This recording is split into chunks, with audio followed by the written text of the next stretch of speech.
School bullying. Now, in Trinidad and Tobago, you know, we have this thing about boys will be boys, and you know, they're just acting up. There's a movie that's coming out in the United States right now, which speaks about a case which involves an 11-year-old boy, I believe. I may be wrong about the age, but this boy was driven to suicide. His parents have taken up the campaign, and his life was tortured, tormented. Going to school was something that he hated, despised, and he reached a point where he felt as though he can no longer take living in that situation. This is an 11-year-old child, and in the US, his parents have taken up a campaign to end bullying in school. Do we close a blind eye to it? Well, last week, a story shocked us all involving a young boy where several members of his class, I believe. We're going to share with you that story a little later or sometime during this interview. But Daryl Joseph is on set with us this morning to talk about the issue of school bullying. What exactly is it? What are the remedies? And what should parents be advised of? You know, sometimes parents just think that boys are being boys. This is all part of the learning process. I have to make my sons tough. And it's involving girls as well, so I should stop being so stereotypical. They're just acting out. But then some parents act out as well, and they go in and get involved, make it worse. Really and truly, who has to solve this? And what is acceptable, what's not, and what's responsible behavior? Daryl, good morning. Thank you for joining us. Good morning, Hema. Always a pleasure to be here in CNC3. Always a pleasure to have you. It's been quite a while now. Yes, it has. Too long. Too long. The situation last week, the headlines, a boy almost choked to death. He started screaming. I'm sure the story, you saw the story. Yes, absolutely, I did. I read it. And in preparation for this morning, I was reviewing some of the cases that have been highlighted by the media over the last year or so. And, you know, what we're seeing more and more now is these stories of bullying coming out. And it's important, first of all, to understand the distinction between bullying and, let's just say, heckling a child or giving pick on or just, you know, picking on somebody for fun. There's a clear distinction. If a child gets in an altercation with another child, that's a separate incident. If a child is a victim of repeated attacks, and these attacks can be verbal, they can be emotional, they can also be physical, but repeated attacks over and over again, over an extended period of time, that's bullying. And that's a very, very different case than two boys who just end up in an argument or a boy who, you know, frequently ends up in conflict. It is a very, very serious issue. It's one that's gaining a lot of attention worldwide, especially in North America. And it's one that, you know, another one of those issues that we have to wake up and start to be more proactive about it in Sweet TNT. Sweet TNT, and the technical people let me know when we get the package, but, you know, we're looking at a situation where parents would look at this. Oh, we have the package. And just to bring our discussion into context, thank you, Janelle, we're going to share that package with our viewers this morning. It was a tragic case of bullying gone bad that almost cost the young Matthew Kaulas his life. The incident reportedly occurred during the recess break on Thursday morning. Matthew's uncle, Farid Mohammed, tells CNC3 the other SEA students would harass him on a regular basis, calling him degrading names. He said on Thursday the boys took it one step further. Early this morning, they corner him with a rope. They get a rope, a skipping rope. They put it around his neck. One pulling it on, one pulling it so. His neck bruised up here, and the boy nearly died because one of the little boy, you know, one of his friends now hold the rope so, and trying for the nut to squeeze his neck. And when they start to ball out, they let go the rope. Matthew was taken to the San Fernando General Hospital for treatment. He suffered some damage to his neck during the incident. Mohammed says what makes matters worse is that Matthew's parents are currently in Argentina with his older brother, who is undergoing a liver transplant. He admits that teachers and the principal were in the dark over the situation. He wants a thorough investigation to be conducted. A report has been made to the San Fernando police station, and Mohammed also wants the guilty boys to be brought to justice. When contacted, the Ministry of Education confirmed an investigation has in fact been launched. Ministry officials and supervisors are said to be working closely with the police as investigations continue into the matter. The ministry has also promised counseling for Matthew. For CNC3, I am Chester Sombrano. A skipping rope used there. Daryl, I think we both had the same reaction to that story. Yes.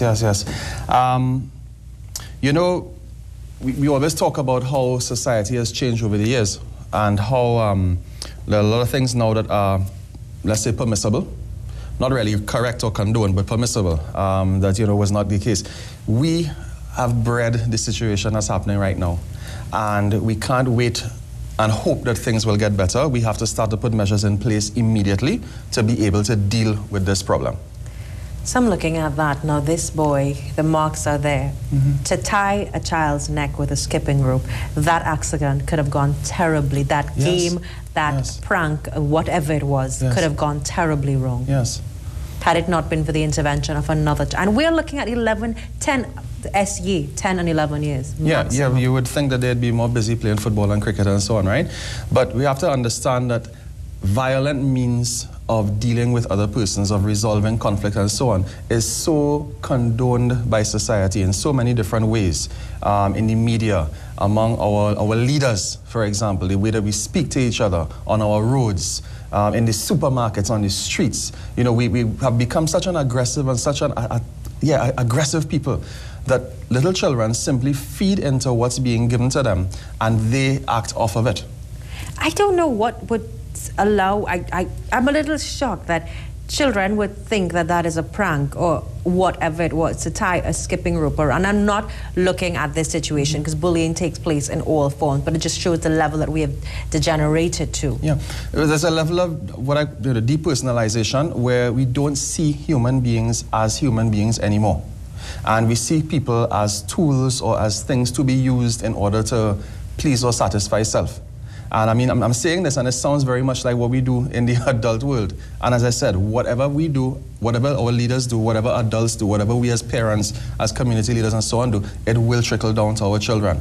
So they also are feeding into that lack of empathy, which is what it really boils down to. Some parents would think that this is simply boys being boys, even when you go on and you know, there are, I mean, and you look at the classroom dynamic and there are the boys who would go play football and then the boys who would not play football. And the story I was talking about in the US, this boy would be classified as not the athletic type. And he was bullied upon for years and this boy took his life because he just, and how prevalent is that in our society? It's very prevalent. You see, one of our problems is that we have a tendency to make excuses for things and to trivialize things, so that it doesn't become something that we should be overly concerned about. So for example, a little boy is overweight, let's say, and he's not very sportsman-like and so on. Fat boy, you can't run, this, that. And we put it under the guise of pick on.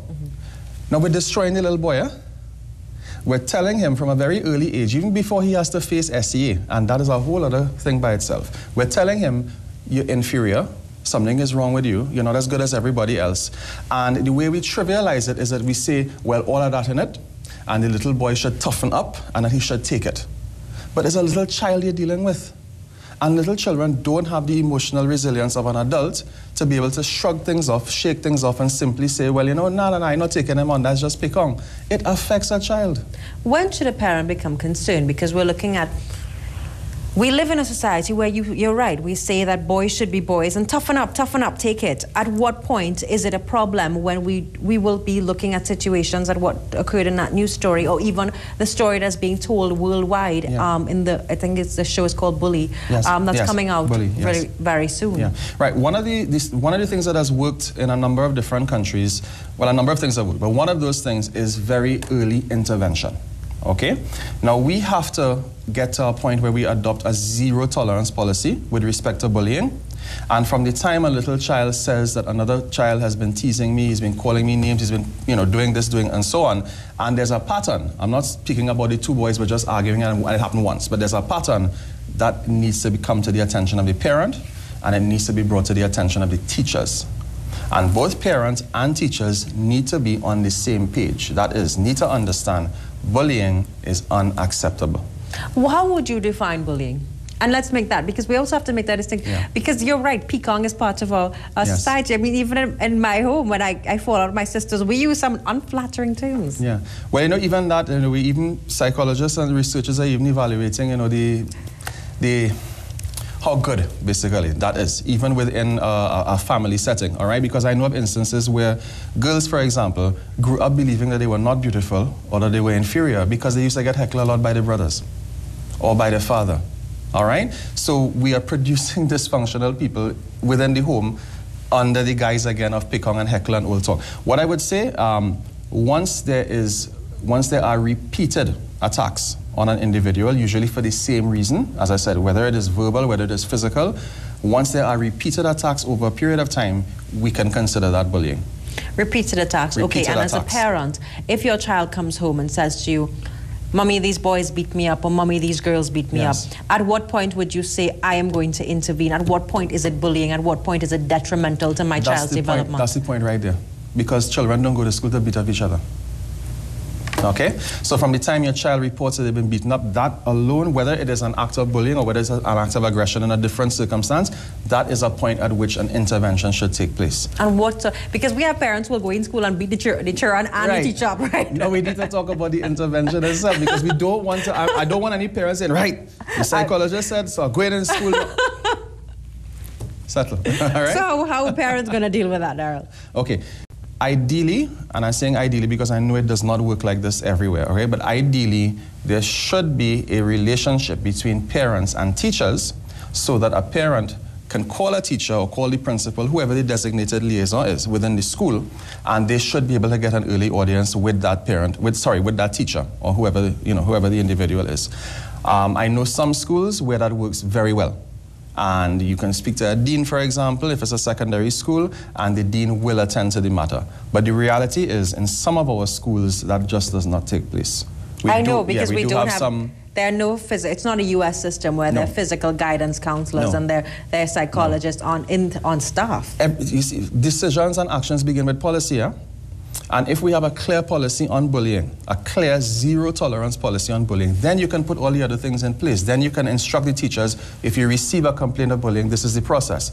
And there's a guidance counselor who's trained, and not just somebody who, forgive me, but not just somebody who took a course, but somebody who is trained in dealing with children, a school psychologist, okay? Someone who knows how to deal with these issues on staff. Children know what's acceptable there. And I'm also going to talk a little bit about, I went to a all-girls high school, and then I went to all-male school to do A-levels. And, when you're part of the popular crowd, you really, it's something that you do. I don't think children really understand what is acceptable or what's not acceptable. So we start those lines of division in school. Correct. And then you really do ostracize, you really do isolate the girls that don't fall, and that's something that happens all the time. Yes, and it's not something that's new, but we're seeing now what's new about it is the levels to which we've descended.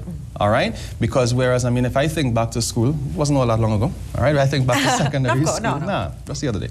But I think back, there were boys that others used to heckle and used to give old talk and pick on and so on, and it was never right. And something within me always thought, this is not right. But I didn't quite understand it the way I understand it now. But to say we go from the level of just a little pick on and an old talk to tying a child with a skipping rope and dragging him. No. We've taken a quantum leap downwards. Yeah, but obviously it's been degenerating for a while. So if you start with simply ostracizing, criticizing, laughing at a child, and I remember even in my school days, and it's now like you look at that and you remember there were girls who probably didn't have the nicest shoes, and then you understand later on in life they didn't have the economic means to do it. Yes. But who sensitizes our children and who makes it, because you're right, something is wrong with joining the other girls and saying it, but at what point, who really corrects it? Will a teacher come and say, I've noticed that this class is very divided among the haves and the have-nots? How do you do it? Okay, again, parents first. And that says volumes right there, because we know that there's a breakdown in family life and there's a breakdown in quality parenting in the country. So that's an issue by itself. But parenting first, that should be the first line of defense, let's call it. And teachers should be working along with parents, giving the same message, enforcing the same guidance, the same guidelines, the same ideas, and so on. We're going to take a very short break. When we come back, we're going to open our phone lines for a little bit. This Australian Empowerment segment says, as parents, it's something that's happening in our nation's schools. And if your child comes home and tells you that they've been bullied or they feel uncomfortable going to school, you really should take an effort to find out why. It's really bad. School bullying, 624-8721, 627-8658. Daryl Joseph is on set with us. This story stems from a situation that occurred in one of the nation's primary schools, in where a young boy is the victim of bullying, a situation that could have gone very, very, very wrong. What's happening in our nation's schools? Why are our children choosing these options? And is it simply childhood fun that's gone way too bad? Dal, what kind of conversations should parents have with their children? And I'm not talking about the victims. I'm talking about what is acceptable. When you say, you know, daughter, you know, son, I really think we have to look at everybody as equals. I was at the gas station the other day, and a child can't be older than 12, 13, probably 4 months, using racially unacceptable language to another child, and they took it in jest, but it's incorrect. Yeah. Okay, taking into account, as we said before the break, that there is a breakdown of parenting and there's a breakdown in terms of family life and so on, okay? There's two different sets of people who need to be addressed with respect to the issue of bullying. We always think about the victim, but we also have to think about the bully as well. Because the bully, in many instances, is also a victim of some form of bullying of their own, whether they see it in the home or whether they see it in their community. So we need to take into account both of them. And there's two messages that need to be sent. The first message is that it is not acceptable. It's not okay to be receiving negative remarks, negative comments, pick on all the time. It's not acceptable. It is also unacceptable to pick on somebody because they are different. Unacceptable behavior. I think we have a caller from Avocat. Avocat, good morning. Yeah, good morning, Hema. Hi, good morning. Good morning. I had an incident in school with my child. He is 10 years old. And two incidents, actually. One happened around October, where somebody pushed him, hit his head on the railing, and he required stitches. And only last Friday, somebody lift him up and throw him down and broke his hand. Your child what's that? What school is it? Have you reported it to the teachers or to the... I did, and they did not do anything. It's Avocat Vedic School. Okay. So I wanted to know what measures can I take, for the ministry to know about it. Thank you so much. There's no policy in place, is there? But if this child is being attacked to the point that stitches and his hand is broken, clearly something is wrong in that school. There's two things I'm thinking. Yeah, something is very wrong in the school itself and not taking action to deal with it. But I think the Ministry of Education can be approached on it. Don't quote me on that though, because I really am not sure. I just think so. But if it becomes a case where the child is being injured, then that is a criminal matter now. That is, I think, ma'am, if you call the newsroom, you can leave your numbers for me, and I will take up the matter. I will see if I can assist you on it. It becomes a criminal matter. Let's take a call from Shagwana. Shagwana, good morning. Good morning. Hi, good morning. Good morning. What I wanted to say is, I've been a primary school teacher for the past 25 years. And, what I found is, bullying starts very, very young, because I taught first years for a very long time. And what you find happening is that they come into school with this attitude. Because I had a case where a young girl, now not only boys bully, girls also bully. Yeah. And she would harass all the rest of the children for their snacks, or she wanted $1 or anything like that. And what I find really ridiculous is sometimes you call in the parents and speak to them, and they'll say, oh, yes, miss, they'll see about it, and nothing is done at home. And then sometimes you get to the state where you tell the principal calls the parents, and they talk to them, and the matter still continues, and this child will go through the entire primary school being the same way. Yeah. Thanks so much. As a teacher, you try to talk to them, and you talk to the parents and things, but these things don't happen. Thanks so much for sharing that story. Princess Tong, good morning. Good morning. I have a little issue with when we refer to bullying as over a period of time. From the first instance, it becomes bullying. No, and Daryl made the point one must be very careful, in terms of referring to bullying over a period of time. It should not be so that a child becomes traumatized. Right, yeah. In coming to school, or traumatized in wanting to come to school, because it has been happening over a period. Thank you so much. I know that Daryl clarified. Yeah, can I just make a quick distinction there? If a child is insulted once, then that's an action of insult. It doesn't necessarily qualify as an act of bullying. Okay? Maybe the child spoke to them out of turn, used the wrong words, and that's a different, you treat with that differently. The reason why the time factor is used, and this is an international standard, in order to identify it as bullying, it has to be repeated attacks. Let's take a quick call from Shagwana. Shagwana, good morning. Oh, we've lost that call. 624-8721, 627-8658. We're looking at the issue of school bullying. San Fernando, good morning. And a pleasant good morning to you here. I'm looking as good as ever. I try. My makeup artist tries every morning, but thanks. Well, I look at bullying. It's a problem, and we know we have to deal with it. I think what we're doing right now is healthy, not only for the nation, but for us.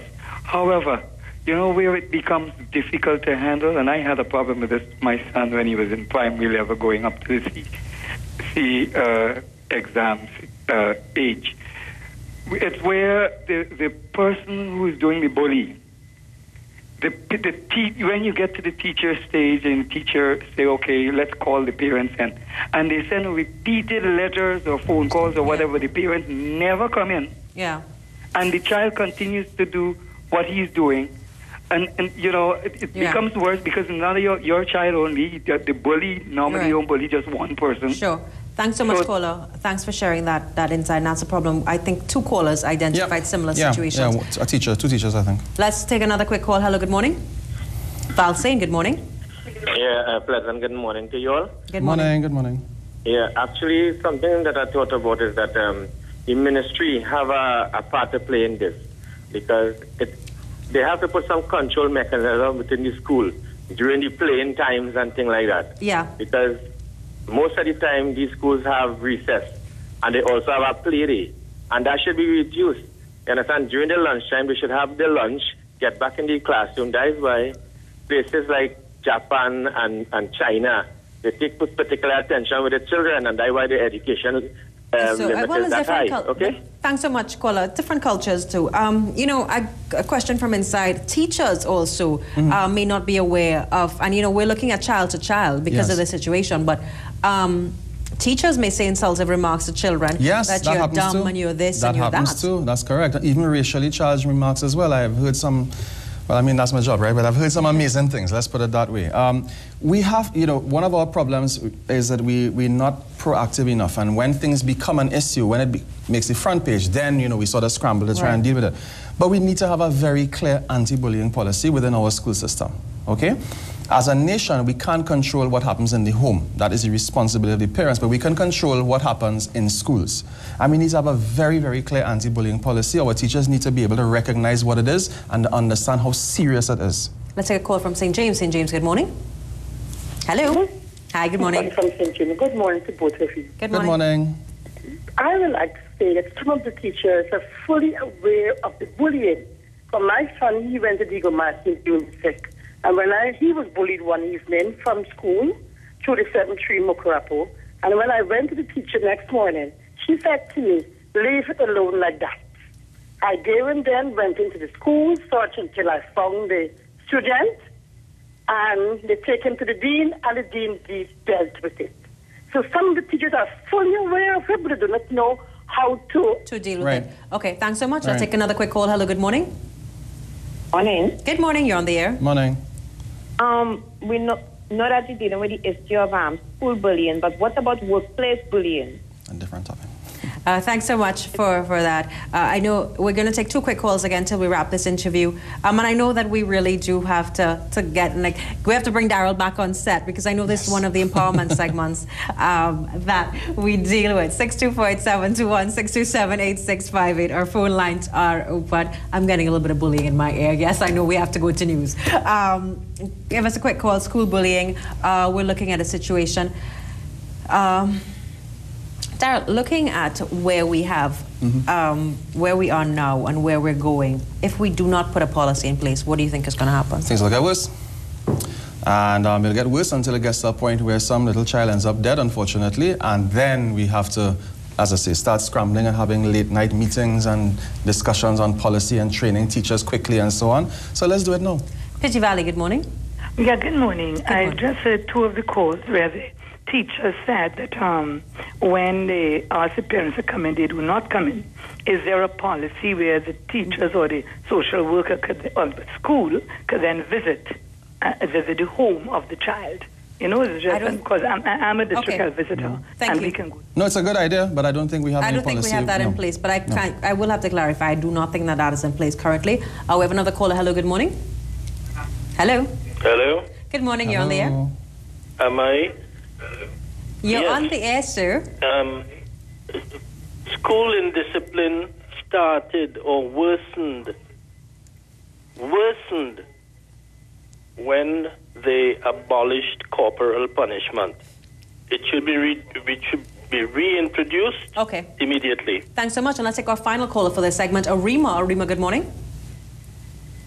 Hello, good morning. Good morning, you're on the air. I am just a thought. I remember the gentleman said that there's a breakdown in families. So sometimes the child who is being bullied don't speak to the parents. What do you look for? Perhaps you can deal with that. What do you look for to know that your child is being bullied in school? Good question. Thanks so much. What do you look for? If a child really may not have a good relationship with their parents, how do you know? What behavior changes do you look for? Well, you know, the child doesn't have a good relationship with their parents. That's a problem right there. Usually you would see changes like children being withdrawn, more into themselves, less communicative, perhaps spending a lot more time alone in their room, you know, not really being very involved with everybody else and so on. And of course, if you see them very sad, not taking part in the things that they normally do enjoy, like they normally watch TV and they just don't want to watch TV, or they lose their appetite, they're not sleeping well, you look for changes in their normal behavior. But if you don't have a good relationship with them to begin with, we have problems, huh? I know one of the callers talked about workplace bullying, and I really would like to talk briefly about that quickly. We need to, that's a separate topic. We need to talk about that as well, because that is very, very, very much a real issue in Trinidad and Tobago. Very much a real issue. And I think that needs to be dealt with separately. We will invite Daryl back on set. We can have extensive dialogue on that workplace bullying. So we seem to have a society of bullies. Right through. Unfortunately. Charlie, closing comments from Trinidad and Tobago. Maybe you can speak to some of the parents of the students or children who are being bullied, who are victims of it, and what are their options and what should they do? Stand up. Don't accept it as being normal. Approach the school, approach the teachers. If you don't get through with the teachers, approach the principal. You don't get through, take it all the way to the full extent. Protect your child, because that's your job as a parent. You have to protect this child and raise them in the best way possible. And as far as our schools are concerned, again, we need a clear anti-bullying policy. We need diversity education. We don't hear the word diversity in this country at all, because we figure we're a melting pot and we have everything together. We don't. We don't accept people who are different to ourselves, and our children need to be taught that from an early age, that people should be accepted because they are people, not because they conform to a standard or they look or behave just like I do. Daryl Joseph, thank you so much. We're going to invite Daryl back on set very soon to talk a lot about the other aspects of bullying, because we got a number of calls. I hope that this segment has really empowered, assisted, and helped some of the parents. I know that story really bothered me when I saw it on the newscast. And Chester Sambrano, who did that story, Chester, if you're looking, thank you so much for raising it with me and allowing me to have this discussion this morning, because Chester really was moved and disturbed by that story. So he really provided the impetus for this discussion. And I hope that it's the beginning of a dialogue that can really spark change in our society. Protect your children. We all have a role in encouraging, fostering, creating, and developing responsible, good behavior that really everything contributes to the creation of a better society. I'm Hema Ramkissoon on behalf of everyone attached to the Early Morning Show. Thanks so much for joining us today. To have a safe and blessed day. And I will see you tomorrow, God's willing. Bye.